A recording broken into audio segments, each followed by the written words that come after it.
যুক্তরাষ্ট্র ও ইসরায়েলের যৌথ সামরিক অভিযানে ইরানের সর্বোচ্চ নেতা আয়াতুল্লাহ আলী খামেনি নিহত হয়েছেন। স্থানীয় সময় রোববার ইরানের রাষ্ট্রীয় সংবাদ মাধ্যম IRIB এবং আধা সরকারি সংবাদ সংস্থা তাসনিম ও ফার্স নিউজ এই মৃত্যুর সংবাদটি নিশ্চিত করেছে। বার্তা সংস্থা রয়টার্সের এক প্রতিবেদনে জানা যায়, শনিবার ভোরে যখন ইসরায়েল ও যুক্তরাষ্ট্র যৌথভাবে ইরানে হামলা শুরু করে, তখন খামেনি তেহরানের একটি অত্যন্ত সুরক্ষিত গোপন স্থানে তার শীর্ষ উপদেষ্টাদের নিয়ে জরুরি বৈঠকে বসেছিলেন। এর আগে মার্কিন প্রেসিডেন্ট ডোনাল্ড ট্রাম্প শনিবারই প্রথম খামেনির মৃত্যুর দাবিটি সামনে আনেন।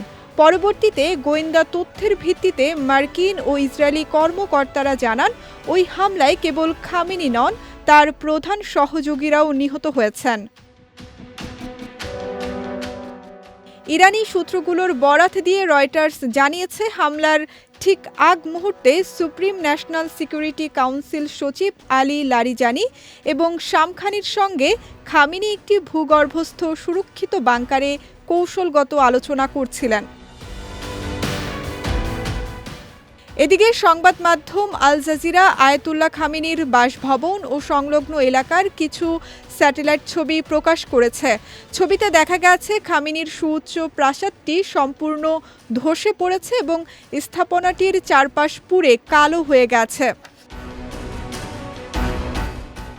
ধ্বংসস্তূপের চিত্র দেখে প্রতিরক্ষা বিশ্লেষকরা ধারণা করছেন, অত্যন্ত শক্তিশালী বাংকার বাস্টার ক্ষেপণাস্ত্র ব্যবহার করে এই হামলা চালানো হয়েছে, যা মাটির গভীরে থাকা সুরক্ষিত কক্ষ ধ্বংস করতে সক্ষম।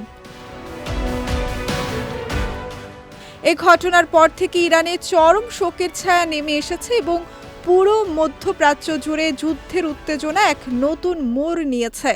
IRGCর পক্ষ থেকে এই হত্যাকাণ্ডের ভয়াবহ প্রতিশোধ নেয়ার অঙ্গীকার করা হয়েছে।